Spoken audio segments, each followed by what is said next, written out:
Hello everybody. Today we will discuss on economic reforms part 3. In this section we will discuss regarding privatization and globalization. Privatization means transfer of control and ownership of public sector enterprises to the private sector. अब जैसे मान लीजिए कोई private government sector की जो कोई company है या गवर्नमेंट सेक्टर की कोई कॉरपोरेशन है, उसका धीरे धीरे क्या किया जाता है कि उसका जो कंट्रोल है, उसका मैनेजमेंट है और उसका जो ओनरशिप है, इसको प्राइवेट सेक्टर के पास हम जब ट्रांसफ़र करते हैं तो उसको हम बोलते हैं प्राइवेटाइजेशन। जैसे कि कई साल पहले कोरबा में बाल्को का किया गया था। बाल्को गवर्नमेंट के सेक्टर में था, लेकिन बाद में इसको प्राइवेट सेक्टर के अंडर में दे दिया गया। तो it was an example of privatisation in India. तो इसका मेन जो उद्देश्य होता है वो ये होता है कि जैसे कि 1991 में ये देखा गया कि बहुत सारे पब्लिक सेक्टर इंटरप्राइजेस वो लॉस में चल रहे थे, और लॉस का बेसिक रीज़न ये था कि इनएफिशिएंसी एंड मिसमैनेजमेंट। तो ये क्या हो गया कि हमारी इंडियन इकोनॉमी के लिए बर्डन हो गया, क्योंकि जो इनका जो फाइनेंस किया जाता था वो किया जाता था गवर्नमेंट के द्वारा टैक्स के पैसों से किया जाता था। तो टैक्स कौन देता है? भारत की जनता देती है। यानी कि ये जो एंटरप्राइजेस थे वो भारत की जनता पर क्या हो गया? बर्डन बन गया। जबकि एस्टेब्लिश करने का उद्देश्य क्या था? बेनिफिट ऑफ पीपल था, लेकिन बेनिफिट के बजाय क्या हो गया? बर्डन हो गया। तो इसके हटाना ज़रूरी था। इसके लिए क्या किया गया?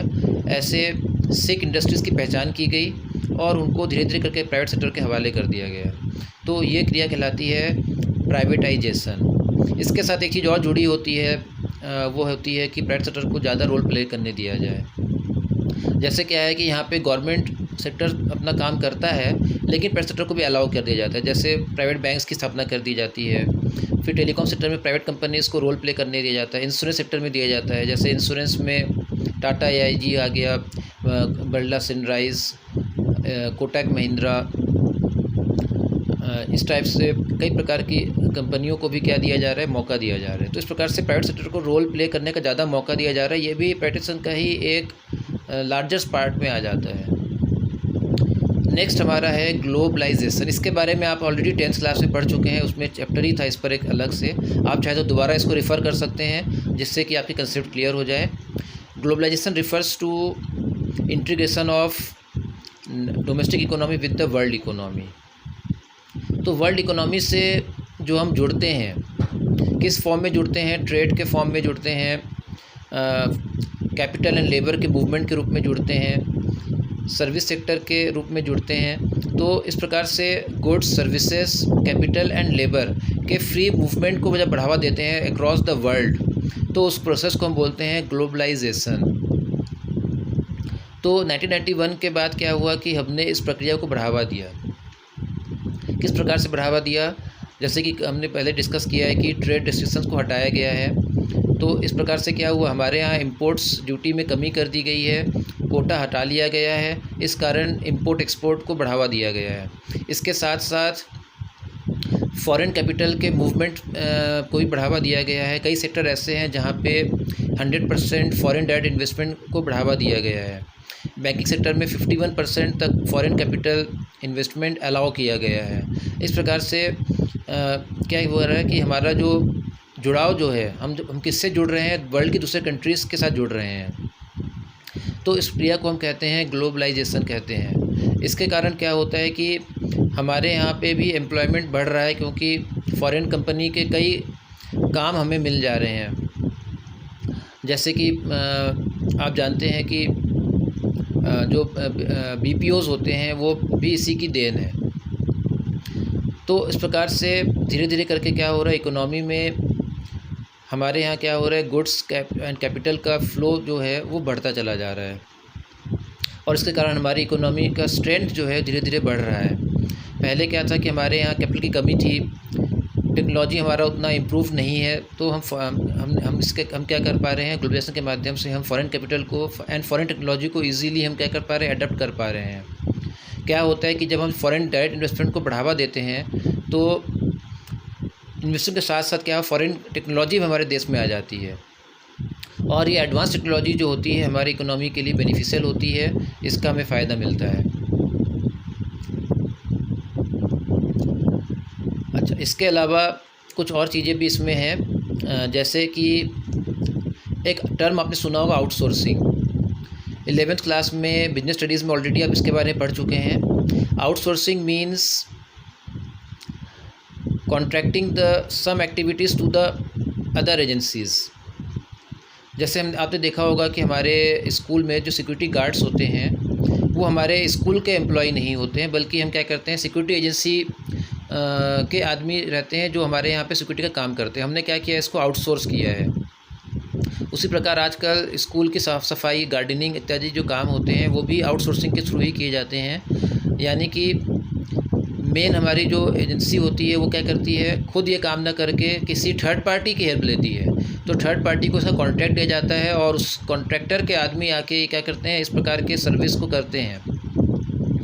और ये तो हो गया डोमेस्टिक आउटसोर्सिंग। इसके अलावा इंटरनेशनल सेंस में भी होता है, चूँकि हम ग्लोबलाइजेशन के बारे में पढ़ रहे हैं। इंटरनेशनल सेंस में क्या होता है कि जब कुछ काम ऐसे होते हैं जो पहले हमारे ही देश में या किसी देश में किए जाते थे, लेकिन बाद में वो किसी थर्ड कंट्री से कराया जाने लगता है।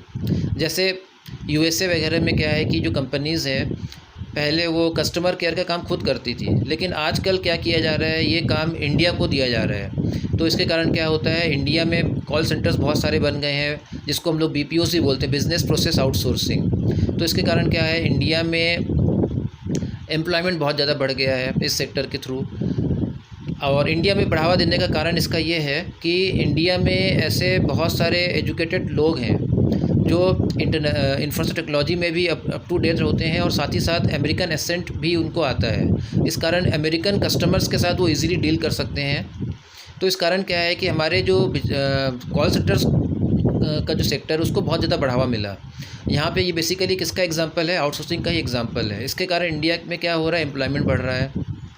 अच्छा, लेकिन प्रश्न उठता है कि अमेरिका ऐसा क्यों कर रहा है। तो कहते हैं कि वो भी अपने फ़ायदे के लिए ऐसा किया जाता है। अमेरिका को फ़ायदा ये होता है कि अमेरिका में जो लेबर है वो कॉस्टली है। ये काम अमेरिका यदि अपने ही देश में करती है तो अमेरिकन कंपनी को ज़्यादा खर्चा आता है। दूसरी ओर इंडिया में क्या है, कम खर्चे में ही ये काम हो जाता है। इसलिए अमेरिका क्या करता है, अमेरिका की कंपनी अपने खर्चों को कम करने के पर्पज़ से ये काम इंडिया को आउटसोर्स कर देती है। तो अमेरिका का फ़ायदा ये हुआ कि उसका कॉस्ट बचा, और दूसरी तरफ इंडिया को फ़ायदा ये हुआ कि इंडिया को एक तो फॉरेन करेंसी मिल रही है US डॉलर के थ्रू, और दूसरा फ़ायदा ये मिल रहा है कि इंडिया में वैसे ही मास अनएम्प्लॉयमेंट की प्रॉब्लम है। तो कुछ पढ़े लिखे लोगों को क्या है कि कॉल सेंटर्स में जॉब मिल जाता है, तो इंडिया में भी अनएम्प्लॉयमेंट की प्रॉब्लम जो है वो कम हो जाती है। इसलिए इंडिया को भी फ़ायदा मिला है। इस प्रकार से देखा जा रहा है कि ये जो आउटसोर्सिंग है वो developing as well as developed दोनों टाइप की कंट्रीज़ के लिए फ़ायदेमंद है। इसलिए इस चीज़ को बढ़ावा मिल रहा है। डिसइन्वेस्टमेंट एक और टर्म इस चैप्टर में हम लोग देखते हैं, और इसको हम बोलते हैं डिसइन्वेस्टमेंट। ये आपने पहले भी सुना होगा। डिसइन्वेस्टमेंट मीन्स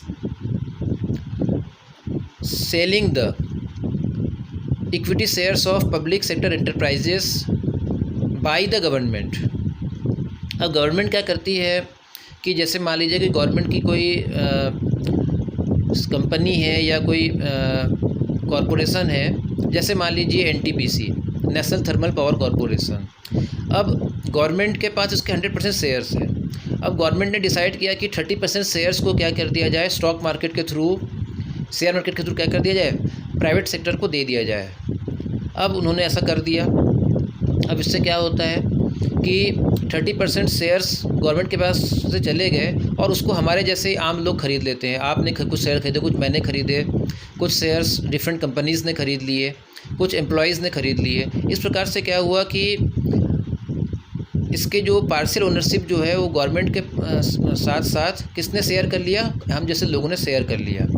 और दूसरी गवर्नमेंट को फ़ायदा ये मिलता है कि गवर्नमेंट को एक लम सम काफ़ी पैसा मिल जाता है, क्योंकि जब वो डिसइन्वेस्ट करती है तो उस शेयर के बदले में गवर्नमेंट को पैसे मिलते हैं, और वो पैसा गवर्नमेंट क्या करती है, गवर्नमेंट अपने एक तो एंटरप्राइजेस के बेनिफिट के लिए भी यूज़ कर सकती है, और दूसरा सोशल बेनिफिट के लिए भी यूज़ कर सकती है।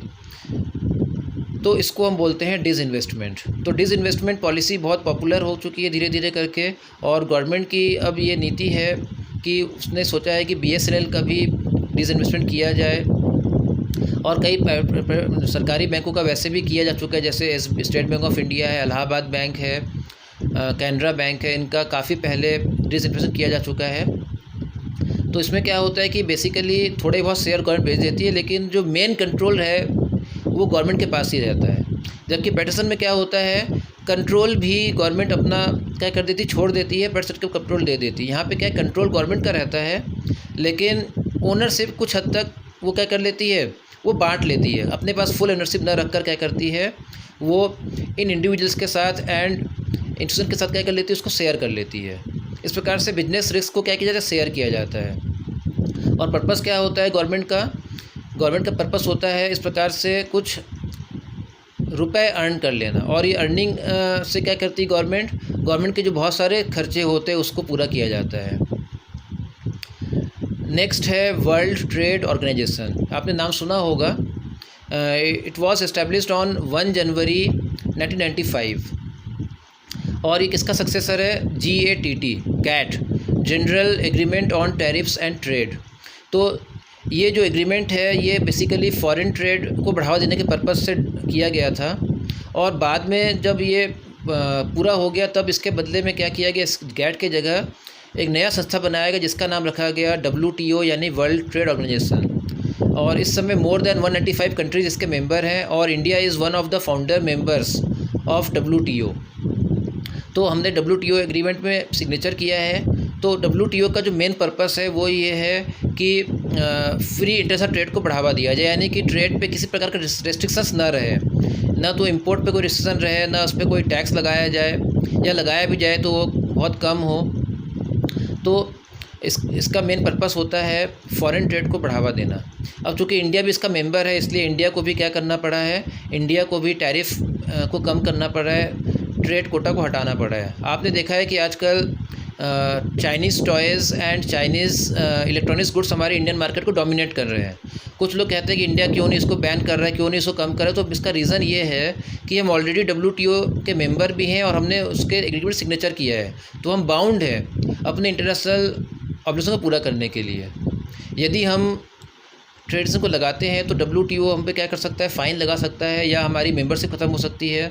और यदि मेंबरशिप ख़त्म होती है तो क्या होगा कि फॉरेन कंट्रीज़ हमारे ऊपर कई प्रकार के रिस्ट्रिक्शन लगाएंगे, जो हमारे इकोनॉमी के लिए बहुत ही बुरा प्रभाव हो सकता है। इसके लिए क्या है कि हम इस प्रकार के रिस्ट्रिक्शन को हटा नहीं पाते हैं, और हम न चाहते हुए भी हमारे यहाँ क्या है कि चाइनीज़ गुड्स डोमिनेट हो रहे हैं। तो इसका एक ही तरीका ये है कि हम अपने ही देश में टेक्नोलॉजी को इम्प्रूव करें, जिससे कि हमारे गुड्स चीपर पॉसिबल कॉस्ट से प्रोड्यूस हो सके। ऐसा होने पे क्या होगा, हम इजीली चाइनीज़ गुड्स को कॉम्पीट कर पाएंगे, और ऑटोमेटिकली हमारा अपना खुद का जो इंडस्ट्री है वो बढ़ सकता है। तो ये डिपेंड करता है हमारे अपने ही लोगों पर कि वो किस प्रकार से इंटरनेशनल चैलेंजेस को एक्सेप्ट करते हैं। यदि वो एक्सेप्ट करते हैं और ठीक से इस और यदि रिसर्च किया जाए, डेवलपमेंट, तो फिर हम इजीली इसको टैकल कर सकते हैं। क्योंकि ये ऐसा चीज़ है कि इस प्रोसेस को हम शुरू कर चुके हैं, अब हम बीच में इसको नहीं छोड़ सकते हैं। आपको हमने बताया है कि 1991 में जब ये प्रोसेस स्टार्ट हुआ था तब मनमोहन सिंह जी हमारे प्राइम मिनिस्टर थे, लेकिन उस यानी कि कांग्रेस की गवर्नमेंट थी। उस समय अपोजिशन वालों ने इसका अपोज़ किया था, लेकिन बाद में जब देवे गौड़ा जी और गुजराल जी प्राइम मिनिस्टर बने उस थोड़े समय के लिए, और उसके बाद वाजपेयी जी बने, तो ये अलग अलग पार्टी के लोग थे, लेकिन फिर भी इन सब के काल में भी क्या हुआ कि रिफॉर्म्स का जो प्रोसेस जो स्टार्ट किया था मनमोहन सिंह जी के नेतृत्व में, वो उसको अलग नहीं किया गया, उसको उसी ओर बढ़ाया गया। और अभी भी ये ट्रेंड चल रहा है। बाद में मनमोहन सिंह जी खुद प्राइम मिनिस्टर बने और 10 साल तक उन्होंने इस नीति को और आगे बढ़ाया, और अभी आप देख रहे हैं मोदी जी की सरकार है, तो उनके काल में भी भले ही उन्होंने कुछ नए नए स्ट्रेटेजी और कुछ प्लान के घोषणा की है, लेकिन फिर भी रिफॉर्म्स जो है उसको उन्होंने बंद नहीं किया है। रिफॉर्म्स की प्रक्रिया भी जारी है, और उसी के तहत टैक्स रिफॉर्म्स में जो GST जो आपने सुना है, गुड्स एंड सर्विस टैक्स, जिसके बारे में ऑलरेडी आपको हमने थोड़ा बहुत मटेरियल भेजा था, वो भी टैक्स रिफॉर्म्स का ही एक भाग है कि 17 प्रकार के जो इनडायरेक्ट टैक्सेस हैं उसको ख़त्म कर दिया गया, उसके बदले में एक ही टैक्स रखा गया, one nation one tax, GST। तो ये क्या है, एक प्रकार से जो हमारे इकोनॉमिक रिफॉर्म्स जो चल रहे थे उसी को आगे बढ़ाया जा रहा है, उसी ट्रेंड को आगे बढ़ाया जा रहा है। और ये ट्रेंड चल रहा है, अभी 1991 में शुरू हुआ है लेकिन अभी भी ये ट्रेंड चल रहा है, 29 ईयर्स हो चुके हैं। तो ये ट्रेंड चलता ही रहेगा अभी कुछ समय तक, क्योंकि रीज़न ये है कि we are the part of the world economy. तो वर्ल्ड इकोनॉमी की रिक्वायरमेंट के साथ हमें भी चलना होगा, मतलब कहते हैं दुनिया के साथ हमें चलना है। तो दुनिया के साथ कदम से कदम मिला के चलने के लिए हमें भी क्या करना है, इस प्रकार के चेंजेस को एक्सेप्ट करना होगा। अब इसके कुछ नुकसान भी हमें भुगतना होगा और जो फ़ायदे मिल सकते हैं उसको क्या करना होगा, इनकैश भी हमें ही करना होगा। अभी हमारे ऊपर है कि हम इसका कितना फ़ायदा ले पाते हैं। यदि हम फ़ायदा नहीं ले पाएंगे तो हमारी इकोनॉमी को इसके कुछ नतीजे भुगतने होंगे, लेकिन दूसरी ओर यदि हम इस अपॉर्चुनिटी का फ़ायदा उठा लेते हैं ठीक प्रकार से, यदि हम फॉरेन टेक्नोलॉजी को यूज़ करके अपनी टेक्नोलॉजी को इम्प्रूव कर लेते हैं तो हमारा डेवलपमेंट पॉसिबल हो जाएगा। Thank you and have a nice day.